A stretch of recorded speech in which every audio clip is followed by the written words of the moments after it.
Physical થયા 5 માસ પછી ખબર પડી કે એ જે વિદ્યાર્થીની છે પોતે ગર્ભવતી છે. હવે આ 5 માસનો ગર્ભ, આ જે 16 વર્ષનો અને 17 વર્ષના જે બે બાળકો છે એ અબોર્શન કરીને કોઈ જાહેર જગ્યાએ ફેંકી દે છે, કાંઈક કચરાપેટીના ડબ્બામાં, અને ત્યારબાદ આની પર તપાસ બેસે છે અને કેમેરામાં કેદ થાય છે બે બાળકો જેની ઉંમર ઓછામાં ઓછી 16 થી 17 વર્ષ હશે, એ પોતે જ અબોર્શન કરે છે અને ત્યારબાદ એ 5 માસના ગર્ભને કચરાપેટીમાં ફેંકી દે છે. આ ઝેનજી જનરેશન છે. તમે નહીં શીખવાડો તોય એને ખબર પડી જશે ગૂગલના માધ્યમથી કે આને શું કહેવાય. જેમ કે અત્યારે આપણા બાળકોને આપણે શીખવતા હોઈએ છીએ કે બેટા આને બેડ ટચ કહેવાય, એટલે કે આને ખરાબ સ્પર્શ કહેવાય. એવી રીતે જો ઉંમરે યોગ્ય વસ્તુ શીખવાડવામાં આવી હોય તો આવી પરિસ્થિતિની અંદરથી આપણે એમને બહાર કાઢી શકીએ. ઘણી બધી વખત એવું થતું હોય કે આપણે એક જ વસ્તુ પર લત લગાવીને બેઠા હોય કે મારું ઘર સર્વોપરી, મારા મમ્મી સર્વોપરી, મારી બેન સર્વોપરી. અરે ભાઈ, તમે જેને લઈને આવ્યા છો ને એની સાથે હવે તમારે બીજા 40 વર્ષ કાઢવાના છે. ક્યારેક એમને સમજવાના પ્રયત્નો કરવા જોઈએ. આ જે રિલેશનશિપની અંદર જે બે પાત્રો છે એને હું કહું, કોઈને પણ વચ્ચે આવવા જ ન દો. તમારા બંનેની વાત છે તો તમારા બંને સુધી સીમિત રાખો. ત્રીજા વ્યક્તિને તમારે કેવા જ શું કામ જાવી છે કે જે વસ્તુ આપણને મળી છે એને સર્વશ્રેષ્ઠ માની અને જીવનમાં આગળ વધી જવું જોઈએ. જો હંમેશા સર્વશ્રેષ્ઠ ગોતવા તરફ સતત ને સતત મંડ્યું રહેવું ને તો જીવન એમાં ને એમાં પૂરું થઈ જાય. તમને ક્યારેય કોઈ સર્વશ્રેષ્ઠ વ્યક્તિ મળે નહીં. સારી છોકરી મળી છે તને તો એને સાચવતા શીખ. કાલ સવારે વહી જશે તો જીવનમાં કોઈક બીજું આવશે અને એ જો આની કરતા ખૂબ જ ખરાબ હશે તો પછતાઈશ. નમસ્કાર, જય શ્રી કૃષ્ણ. હું છું તમારો મિત્ર દર્શિત કોરાટ. આપ સૌનું હાર્દિક સ્વાગત છે પ્રેમના પડઘાના એપિસોડ નંબર 2 માં. અત્યાર સુધીમાં તમે ઘણા બધા સવાલો કર્યા છે તમારા રિલેશનશિપ સ્ટેટસને લઈને, તમારા સંબંધોને લઈને, લાગણીઓને લઈને, પરિવારને લઈને. હવે એમાં જે કોમન સવાલો છે અને જેના જવાબ ખરેખર અમે આપી શકીએ એમ છીએ અને એ જવાબો કદાચ તમારા જીવન ધોરણમાં સુધારો કરી શકે, તમારા રિલેશનશિપમાં સુધારો કરી શકે, તમારી લાગણીઓમાં સુધારો કરી શકે અને પરિવારમાં નવી લાગણીઓનું વાવેતર કરી શકે, એવા અમારા પ્રયત્નો રહ્યા છે. હવે અમારા જવાબો થકી કદાચ એક વ્યક્તિનું જીવન પણ ઉજ્જવળ થતું હોય, એક વ્યક્તિનું જીવન પણ બચતું હોય તો એ અમારે કરવું છે. એટલા માટે ફરી એકવાર આપનું હાર્દિક સ્વાગત છે પ્રેમના પડઘા એપિસોડ નંબર 2 માં. લ્યો સાંભળો વાત પર. આજના એપિસોડની શરૂઆત કરશું સુરતની એક ઘટનાથી. હૃદય કંપાવી દે એવી ઘટના છે અને મારા માટે તો ખાસ એક એવી ગંભીર ઘટના છે કે જેને જો આજે આપણે સિરિયસલી ના લીધી તો આવનારો સમય છે ને આપણા માટે ખૂબ જ ખરાબ છે. મેં કીધું તું એક રીલના માધ્યમથી કે દેવાયત પંડિતે એક આગમવાણી કરેલી કે કળિયુગની અંદર કુંવારી કન્યાઓ છે એ ગર્ભવતી બનશે ને એવું જ કંઈક સુરતની અંદર થયું છે. આની ઉપર રીલ બનાવી છે. આના ઉપર મારે થોડીક વિસ્તૃત ચર્ચા કરવી છે. એટલા માટે કરવી છે કે ખાસ કરીને વાલીઓને સમજવાની જરૂર છે અને દીકરા દીકરીઓને પણ સમજવાની જરૂર છે કે આ બાબત કેટલી ખતરનાક છે. સૌથી પહેલાં તો હું તમને સ્ટોરી કહું કે હકીકત બાબત શું છે. તો એક 16 વર્ષની વિદ્યાર્થીની અને એનો 17 વર્ષનો બોયફ્રેન્ડ બંને પુખ્ત વયના નથી. 18 વર્ષની ઉંમરથી એ બંનેની ઉંમર નીચે છે. હવે આ બંને ખબર નહીં ક્યાંથી એમને શું ખબર પડી હશે અથવા તો એવી શું ક્યુરિયોસિટી હશે કે એના લીધે બંને ફિઝિકલ થાય છે, એટલે કે સેક્સ કરે છે.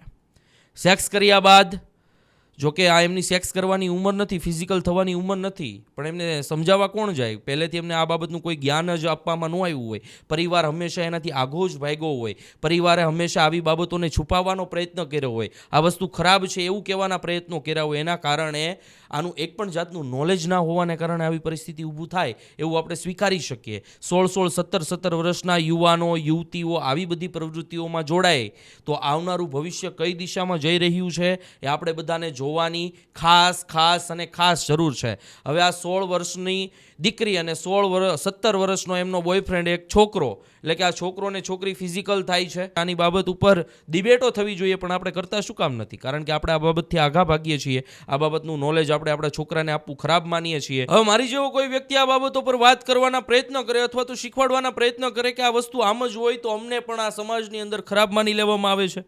તો ખરેખર શું આ વસ્તુનું નોલેજ હોવું જોઈએ કે ના હોવું જોઈએ? પરિસ્થિતિ અત્યારે ખૂબ જ ખરાબ છે. હવે આ ઝેનજી જનરેશન છે. તમે નહીં શીખવાડો તોય એને ખબર પડી જશે ગૂગલના માધ્યમથી કે આને શું કહેવાય, અને ત્યાંથી એ વધારે જાણવાનો પ્રયત્ન કરશે. હવે એવું થશે કે એમના મમ્મી પપ્પા એને આ વિશે વાત નહીં કરે, એટલે એને આપણે જે વસ્તુ ન કરતા હોય ને, આપણે જે વસ્તુ કરવાની ના પડીએ ને, એ વસ્તુ વધારે થાય. અને એના બાબતે આ વિદ્યાર્થીઓ ગૂગલ ઉપર જઈને અને બીજી બધી સાઇડો ઉપર જઈને પોર્ન વિડીયોથી અથવા તો બીજી બધી જે પણ કાંઈ માહિતી છે એના માધ્યમથી આ બધું શીખતા હોય છે. અને આપણામાં એક કહાવત છે, સ્પ્રિંગ જેમ દબ્બો ને મૂલ્ય. એટલે આ બાબતને જેટલી સંતાડવાનો પ્રયત્ન કરવો એટલો આવા જે બાળકો છે જેની ઉંમર 16-17 વર્ષની છે એ આ જાણવાનો વધારે પ્રયત્ન કરશે. હવે થયું એવું કે 16 વર્ષની વિદ્યાર્થીની અને 17 વર્ષના વિદ્યાર્થીએ ફિઝિકલ થયા 5 માસ પછી ખબર પડી કે એ જે વિદ્યાર્થીની છે પોતે ગર્ભવતી છે. તો હવે કરવાનું શું? તો એમણે જાણ્યું ગૂગલ ઉપર કે હવે શું કરવાનું.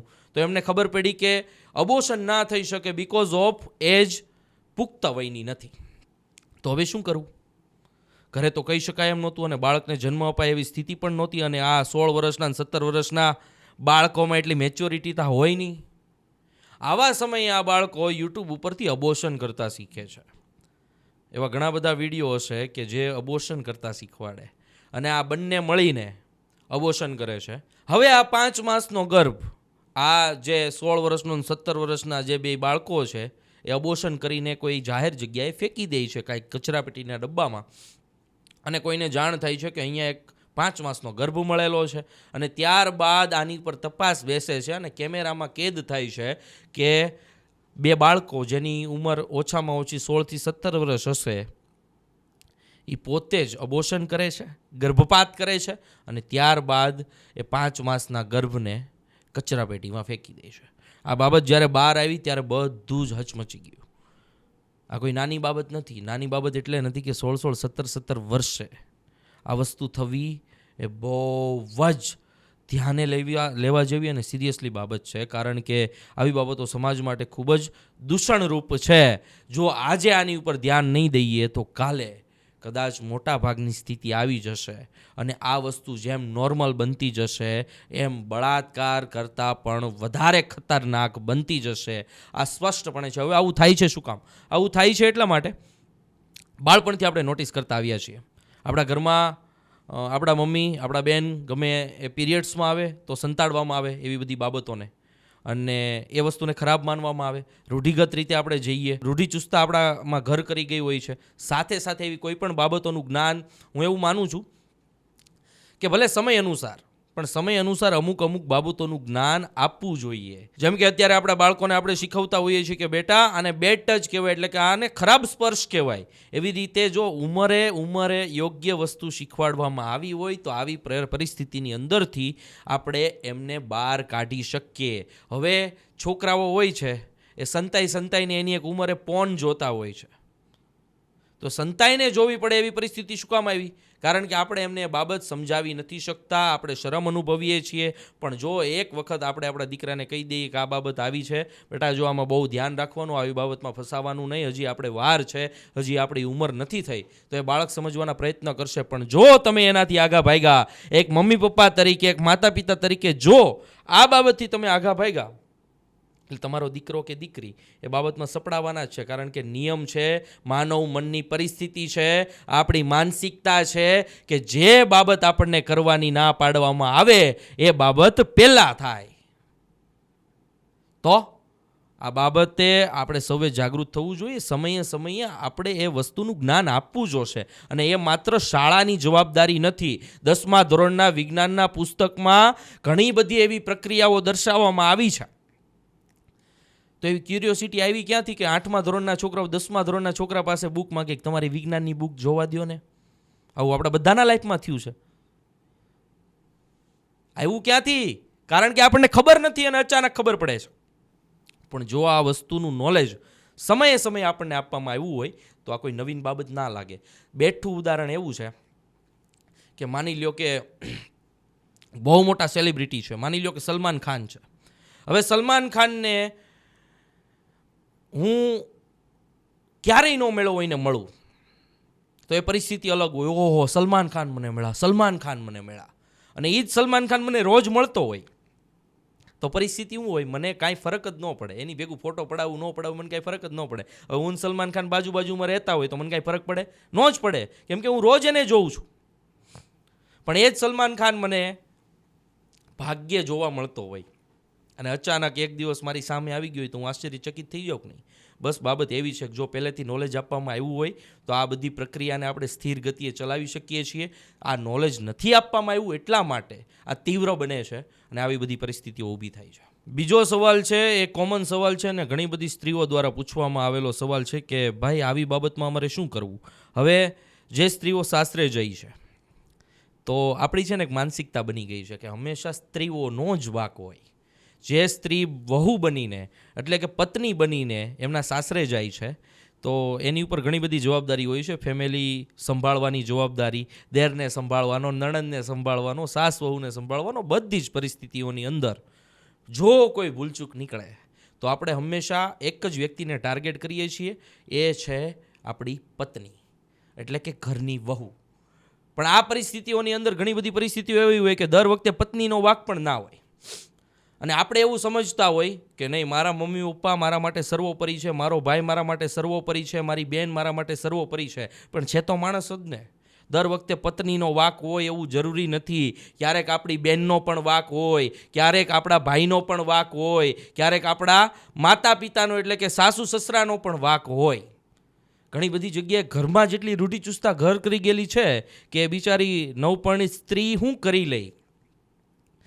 અને જ્યારે આવી પરિસ્થિતિ ઊભી થાય ત્યારે આપણા સમાજમાં છે ને એક માનસિકતા બની ગઈ છે કે જજ કરવાની તો એ પરણિત સ્ત્રીને જ કરવાની, એટલે કે ઘરની વહુને જ કરવાની, કે વાંક હશે તો આનો એકનો જ હશે. એ જે બેનનો મેસેજ આવ્યો તો એ બેનનું કહેવું એમ છે કે મારી કંઈ ભૂલ જ નથી. મેં બહુ પ્રયત્ન કર્યા મારા પતિને સમજાવવાના. તમને સ્ટોરી જ કહું. સ્ટોરી એવી છે કે એ બેનના લવ મેરેજ થયા છે. ઘરે એમના સાસુ સસરા છે અને એમની એક નણંદ છે અને બંને પતિ પત્ની ખુશીથી રહી છે, લવ મેરેજ કરે છે. અને આવી પરિસ્થિતિની અંદર જ્યારે ઘરમાં આ સમય આગળ જતો જાય છે એમ એમને તકલીફો આવતી જાય છે. તકલીફો એવી આવતી જાય છે કે એમના સાસુ અને એમના નણંદ એમને હેરાન કરે છે. તો મને પોતાને પહેલાં એવું લાગતું કે તાળી તો બે હાથે વાગે ને, જેટલો વાગ સાસ અને સાસુનો અને એમની નણંદનો હશે એટલો જ વાગ આ બેનનો હશે. પણ એમને એમની જે પરિસ્થિતિ કીધી ને એની ઉપરથી એ વસ્તુ સ્પષ્ટ થાય છે કે ઘરમાં જેટલી રૂઢિચુસ્તતા ઘર કરી ગયેલી હોય તો બિચારી એ આવેલી પત્ની પણ શું કરે. હવે રૂઢિચુસ્તતા એવી ઘર કરી ગયેલી છે કે એ જે એમના જે પત્ની છે એ કોઈ બીજા ભગવાનને માને છે અને ઘરમાં કોઈ બીજા સંપ્રદાયનું પાલન થાય છે. આવા સમયે હર એક પરિસ્થિતિઓનો તાત મેળવી એ સ્ત્રી પોતાનું જીવન ગુજારવાના પ્રયત્ન કરે છે. એ જે ભગવાનને માને છે એ પોતાના બેડરૂમની અંદર એમનું નાનું એવું સ્થાપન કરે છે અને રોજ એની પૂજા કરે છે. હવે એમના સાસુ રોજ એ રૂમમાં સાફ સફાઈ કરવા જાય ને ભગવાનની મૂર્તિને છે ને ક્યાંક હંતાડી દે છે. બંને ભગવાન જ, બસ સંપ્રદાયનો ફેર છે. અને એમાંથી ઝઘડા શરૂ થાય અને એમાંય જે પરણિત સ્ત્રી છે એના પતિને કંઈક સાસુ આવું કરે છે તો પતિને એવું લાગે મારી માં એની સાથે મેં 25 વર્ષ કાઢ્યા, એ આવું કરે જ નહીં. અને એ એની પત્ની ઉપર હાથ ઉપાડે છે. અને આ બાબત એટલી સ્થિતિએ વણસી જાય છે કે ધક્કા મારીને એની પત્નીને બહાર કાઢી મૂકે છે. એવી રીતે હવે જે આ એમની પત્ની હોય છે ને એમના પપ્પા થોડીક વીક પરિસ્થિતિમાંથી આવે એટલે એ બેન એમના પિયર જતા રહીને પાછા 2 દિવસ પછી સમાધાન થાય તો પાછા વહી આવે. એવી રીતે 4 વાર આવી ઘટના બને છતાં મારપીટ તો શરૂ જ રહી છે. પણ પતિને એ નથી ખબર પડતી કે આમાં તો ઘરની રૂઢિચુસ્તતાનો વાંક છે ને. હમણાં તમે કોઈ બીજા ધર્મમાં માનતા હોય ને એવી પ્રવૃત્તિઓ કરતા હોય કે જે અશોભનીય છે તો વાત અલગ છે, થાય તો ભગવાનની પૂજા જ છે ને. પણ નહીં, આપણા માટે ઘણી બધી વખત એવું થતું હોય કે આપણે એક જ વસ્તુ ઉપર લત લગાવીને બેઠા હોય કે મારું ઘર સર્વોપરી, મારા મમ્મી સર્વોપરી, મારી બેન સર્વોપરી. અરે ભાઈ, તમે જેને લઈને આવ્યા છો ને એની સાથે હવે તમારે બીજા 40 વર્ષ કાઢવાના છે. ક્યારેક એમને સમજવાના પ્રયત્નો કરવા જોઈએ. હું એવું નથી કહેતો કે નવી આવેલી સ્ત્રીનો કોઈ વાંક ના હોય, પણ ઘણી બધી સ્ત્રીઓ એવી છે કે જેનો ખરેખર વાંક ના હોય, ઘરની રૂઢિચુસ્તતાનો વાંક હોય, તો એ સમજવાના પ્રયત્નો કરવા તો જીવન અને જીવતાર બંને સારું આગળ વધશે અને આવનારા ભવિષ્યને તમને ક્યાંક શીખવી શકશો. હવે મોસ્ટ ઇમ્પોર્ટન્ટ અને કોમન પ્રશ્ન, બેસ્ટ ફ્રેન્ડ vs બોયફ્રેન્ડ.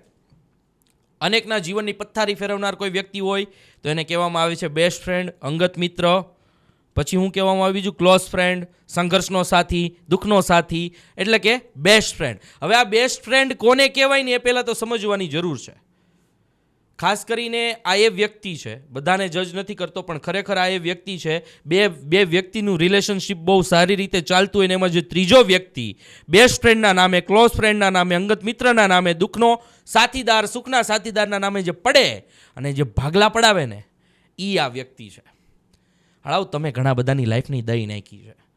બે વ્યક્તિ બિચારા સારી રીતે એની લાઈફમાં આગળ વધતા હોય, બંનેનું રિલેશનશિપ સારી રીતે વધતું હોય, એમાંય જો 5 દિવસનું કંઈ ઝઘડો બગડો થાય, એમાં બેસ્ટ ફ્રેન્ડ નામનું જે વિલન છે એ આમ એન્ટ્રી કરે. બધાને નથી કહેતો, હજી કહું છું, પાછા જજ કરશો. એવા અમુક લોકો છે જે બેસ્ટ ફ્રેન્ડના નામે અંદર એન્ટ્રી કરે અને આ બચાવવાની જગ્યા તોડવાના પ્રયત્ન કરે. કે પહેલી વસ્તુ તો એના બોયફ્રેન્ડ કરતાં વધારે લાગણી આ બેસ્ટ ફ્રેન્ડ દર્શાવતો હોય, એટલે ઓલી છોકરીને એમ થઈ જાય કે મારા માટે તો આ જ સર્વોપરી છે, મારું બોયફ્રેન્ડ તો એટલું બધું કરતોય નથી. વાત છે એફર્ટ્સની. તો એ તમારો બેસ્ટ ફ્રેન્ડ છે, એ તમને પામવા માટે મથતો હોય અથવા તો એને ન ગમતું હોય તમે રિલેશનશિપમાં છો એટલે તોડાવવાના પ્રયત્નો માટે મથતો હોય, ત્યારે આવા બધા પ્રશ્નો ઉદ્ભવે. હવે આ પ્રશ્નને કોઈ લાગે વળગતું જ નથી પ્રેમના પડઘા સાથે, પણ લેવો એટલે પડે એમ છે કે આ લોકોએ ઘણા બધાના રિલેશનશિપની દઈ નાખી છે. ઘણા બધાના બ્રેકઅપનું થવાનું રીઝન આ ત્રીજો વ્યક્તિ છે, જેને આપણે બેસ્ટ ફ્રેન્ડ તરીકે ઓળખીએ છીએ. તો આવા જે પણ કોઈ લોકો છે, પહેલાં તો આ જે રિલેશનશિપની અંદર જે બે પાત્રો છે એને હું કહું, કોઈને પણ વચ્ચે આવવા જ ન દો. તમારા બંનેની વાત છે તો તમારા બંને સુધી સીમિત રાખો. ત્રીજા વ્યક્તિને તમારે કહેવા જ શું કામ જાવી છે? બીજી વાત કે માનો એવા વ્યક્તિનું કે જેનામાં ખરેખર સમજણ છે. હવે જે વ્યક્તિ પોતાની લાઈફમાં કંઈ ઉકાળી ન હોય કે એ તમારો બેસ્ટ ફ્રેન્ડ બનીને તમને શિખામણ આપે કે તમારે તમારા જીવનમાં કઈ રીતે શું કરવું, તમારા બોયફ્રેન્ડને તમારી રીતે કઈ સાથે રહેવું, પોતે 3 સાથે એના બ્રેકઅપ થયા હોય અને તમને આવીને શિખામણ દે તારો બોયફ્રેન્ડ તો આવો છે, અરે ભાઈ તું કેવો છો? આ વસ્તુ ખરેખર સમજવાની જરૂર છે. ને આવા જેટલા લોકો છે ને કે જે બેસ્ટ ફ્રેન્ડના નામે ચરી ખાય છે, એની માનસિકતા ખરાબ છે, એવા લોકોને કહું છું કે બીજાની લાઈફ બરબાદ કરવા કરતાં, બીજાના રિલેશનશિપ બરબાદ કરવા કરતાં સુધરી જાઓ, ટણપાવ. હાયું લાગશે, હાયું. આમાં 5 મહિનાના 6 મહિનાના રિલેશનશિપની વાત જ નથી થતી. જે કોમન પ્રશ્ન આવ્યો છે એમાં ઘણા બધા રિલેશનશિપો એવા છે કે 6 વર્ષના રિલેશનશિપ છે, લોંગ ડિસ્ટન્સમાં હોય અને લોંગ ડિસ્ટન્સની અંદર પેલા વ્યક્તિને ત્યાં કોઈક બીજો મિત્ર મળી જાય અને એ મિત્ર નકરું એમ કીધા રાખે કે તારો બોયફ્રેન્ડ આમ નથી કરતો ને તારો બોયફ્રેન્ડ તેમ નથી કરતો, અને છોકરીના મનમાં એ ઘરી જાય અને 6 વર્ષનું રિલેશનશિપ એક ઝટકામાં પતી જાય. તો આવી બધી પરિસ્થિતિઓથી આઘું રહેવું. તમારું રિલેશનશિપ છે એ તમારા બે વ્યક્તિ વચ્ચે, એટલે કે તમે બે પાત્રો છો એમની વચ્ચે અંગત રહેવું જોઈએ. તમારા સંબંધો, સોલ્યુશન પણ તમારે લાવવાનું છે, સંબંધ પણ તમારો છે, આગળ પણ તમારે વધવાનું છે, સાથે જીવન પણ તમારે સાથે વિતાવવાનું છે, તમારે બેને જ. તો આ ત્રીજા વ્યક્તિને એન્ટર શું કામ થવા દો છો એ હવે તમારે વિચારવાનું છે. હવેનો સવાલ એવો છે કે ભાઈ અમે બંને રિલેશનશિપમાં હતા, અચાનક એણે મારી સાથે બ્રેકઅપ કરી નાખ્યું અને એ વ્યક્તિ અત્યારે બીજા સાથે રિલેશનશિપમાં હતી અને હવે મને પાછી એમ કહે છે કે મને એની સાથે નથી ફાવતું, તો મારે પાછું તારી લાઈફમાં આવવું છે, તો મારે શું કરાય? આ પ્રશ્ન તમારો એકનો નથી, એવા અઢળક વ્યક્તિઓનો છે અને ખાલી માત્ર ને માત્ર ગર્લ્સ માટે પૂરતો નથી, પુરુષો પણ આમ જ છે. ઘણા બધા પુરુષોને પણ હોય એની કરતાં વધારે સારું દેખાય અથવા તો વધારે સારું મળે ને તો આપણી ટેવ છે કે આપણે હંમેશા શ્રેષ્ઠ ગોતવા તરફ મથીએ. લાગણીઓની પછી આપણને કાંઈ પેડી ન હોય, આપણે એવા પ્રયત્નો કરતા હોય કે આની કરતાં આ સારી છે તો એ મને લાઈફમાં વધારે ઉપયોગી થઈ શકશે, અથવા તો એની પાસે વધારે રૂપિયા છે, અથવા તો એની પાસે વધારે મિલકત છે, અથવા તો એની પાસે વધારે સમજણ છે. અને આ બધી બાબતો ઉપર જજ કરી લાગણીઓને નેવે મૂકી આપણું જીવન શ્રેષ્ઠ કઈ રીતે બને એ આપણે વિચારતા હોઈએ છીએ. ચોક્કસથી વિચારવું જોઈએ. પણ જે વ્યક્તિ તમારી લાઈફમાં આવી ગઈ છે, જેની સાથે તમે જિંદગી વિતાવવાના સપના જોઈ લીધા છે, જેની સાથે તમે છેલ્લા 3-4 વર્ષથી રિલેશનશિપમાં છો, અને ત્યારબાદ એનાથી કોઈ શ્રેષ્ઠ વ્યક્તિ તમારા જીવનમાં આવે તો એટલું બધું ભરમાઈ ના જાવું, એટલું બધું આકર્ષાઈ ના જાવું. ઓલી વ્યક્તિનો વિચાર કરવો જેની સાથે તમે 3-4 વર્ષથી રિલેશનશિપમાં છો ને એનો. પછી શું હોય, અમુક વસ્તુ એવી હોય કે જે વસ્તુ આપણને મળી છે એને સર્વશ્રેષ્ઠ માની અને જીવનમાં આગળ વધી જવું જોઈએ. જો હંમેશા સર્વશ્રેષ્ઠ ગોતવા તરફ સતત ને સતત મંડ્યું રહેવું ને તો જીવન એમાં ને એમાં પૂરું થઈ જાય. તમને ક્યારેય કોઈ સર્વશ્રેષ્ઠ વ્યક્તિ મળે નહીં. તમારા જીવનમાં અત્યારે જે કોઈ વ્યક્તિ છે એનાથી સારું વ્યક્તિ એ પછી રૂપવાન હોય, ગુણવાન હોય, શક્તિવાન હોય, ગમે એમ હોય, અત્યારે છે એની કરતાં તમને સારું મળે ને તમે એની પાછળ ભાગશો તો એનાથી કાલ સવારે કોઈક વધારે સારું આવશે તો તમે શું એની પાછળ ભાગશો? એમ તો તમારી જિંદગી પૂરી થઈ જશે. બસ મારું એટલું કહેવું છે કે જ્યાં લાગણીમાં બંધાયેલા હોય, જ્યાં સંબંધોમાં બંધાયેલા હોય, જ્યાં ખરેખર રિલેશનશિપ સારું અને સકારાત્મક ચાલતું હોય, ત્યાં નવા વ્યક્તિને ગોતવાનો અથવા તો એનાથી શ્રેષ્ઠ વ્યક્તિ ગોતવાનો ઉભરકો છોડી દેવો જોઈએ. જે છે એ વ્યક્તિને વાસ્તવિક સ્વરૂપમાં, એના મૂળ સ્વરૂપમાં જેવો છે એવો માનીને આગળ વધવું જોઈએ. પછી સ્ત્રી હોય કે પુરુષ તો જ પ્રેમ કરાય, બાકી ઘરે બેસાય. હવે તમને કહાની કેવી છે, આ કહાની ઉપરથી ઘણું બધું શીખવા લાયક છે. શહેર પણ આપણે ફેરવી નાખવું છે, નામ પણ આપણે ફેરવી નાખવું છે. કામ કરીએ, આ બાબત ઉપર વાત જ ના કરીએ, સીધી જે વાત ઉપર ચર્ચા કરવાની છે એની ઉપર આવીએ. તો એક બિચારી છોકરી છે જેના પપ્પા બાળપણમાં ઓફ થઈ ગયા. હવે એમની મમ્મીએ બીજી જગ્યાએ લગ્ન કરી લીધા. એટલે એમના જે નવા પપ્પા છે એમણે આ છોકરીને સ્વીકારવાની ના પાડી દીધી કે આ છોકરી મારે નથી જોતી. હવે છોકરીને કરવાનું શું? છોકરી તો નાની હતી. એટલે એના દાદીએ એ છોકરીને મોટી કરી. એના દાદાએ નહીં, બસ દાદી અને એ બિચારી દીકરી, આ બંને વ્યક્તિ સાથે આગળ વધતા હતા. ધીમે ધીમે છોકરી મોટી થઈ, એની ઉંમર 20 વર્ષની થઈ. 20 વર્ષે હવે આ છોકરીને બિચારીને કોઈનો પ્રેમ નહોતો મળ્યો એટલે એ રિલેશનશિપમાં આવી, બસ ખાલી પ્રેમ ગોતવા માટે. એની પાસે એને મમ્મીનો પ્રેમ તો હતો જ નહીં, એના પપ્પાને તો એણે જોયા જ નહોતા. બસ હતા તો એની પાસે એક મોટી ઉંમરના દાદીમાં હતા કે જે પણ હવે વધારે ઉંમર અથવા તો વધારે જીવન ગાળી શકે એવી સ્થિતિમાં નથી. એ દીકરીને ખરેખર પ્રેમની જરૂર હતી અને એટલા માટે એણે એક વ્યક્તિને પસંદ કર્યો કે આ વ્યક્તિ મને જીવનમાં ખુશ રાખશે, આ વ્યક્તિ એ બધું જ મને આપશે કે જે મને ક્યારેય નથી મળ્યું. એ પછી મમ્મી પાસેથી હોય, પપ્પા પાસેથી હોય, પરિવાર પાસેથી હોય, ક્યાંયથી મને ક્યાંય કાંઈ નથી મળ્યું. નથી લાગણી મળી, નથી બીજું કાંઈ, નથી પ્રેમ, કાંઈ જ નહીં. તો આ બધું જ મને આ છોકરો આપશે. લાંબો સમય વિચાર્યા બાદ એણે એ છોકરાને હા પાડી દીધી કે કાંઈ નહીં. એની સાથે એણે સપના બનાવ્યા, આની સાથે મારે જીવન વિતાવવું છે, આની સાથે મારે હર એક પળ જીવવી છે જે અત્યાર સુધી મેં મારા જીવનમાં ક્યારેય જોઈ જ નથી.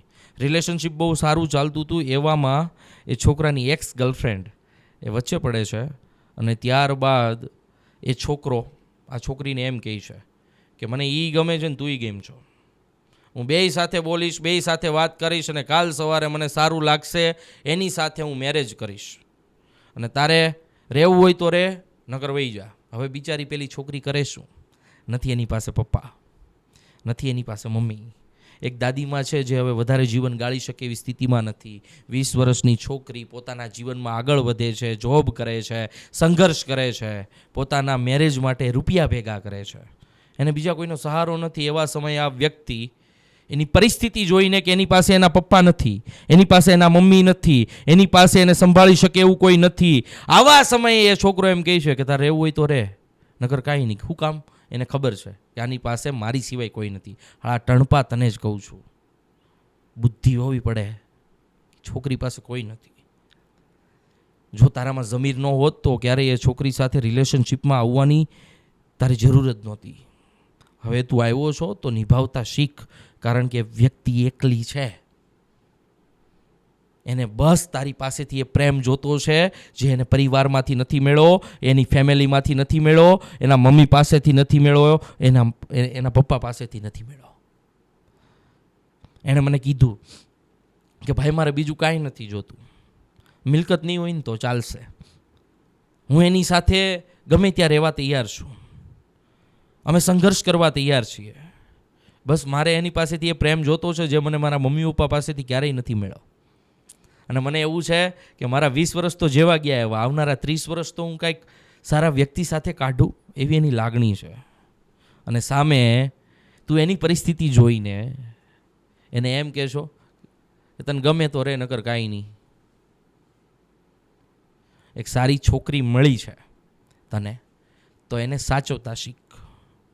કાલ સવારે વહી જશે તો જીવનમાં કોઈક બીજું આવશે અને એ જો આની કરતાં ખૂબ જ ખરાબ હશે તો પછતાઈશ કે એ છોકરી સાથે મેં બહુ ખોટું કર્યું.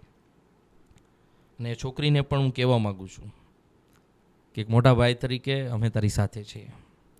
તારે જ્યાં પણ જરૂર પડે ત્યાં અમે તારી સાથે છીએ અને રહેશું. તો લ્યો સાંભળો વાતના પ્રેમના પડઘાના એપિસોડ નંબર 2માં. આઈ હોપ કે તમને કંઈક શીખવા મળ્યું હશે, ઘણાને એના જવાબ મળ્યા હશે, ઘણાને હિંમત મળી હશે.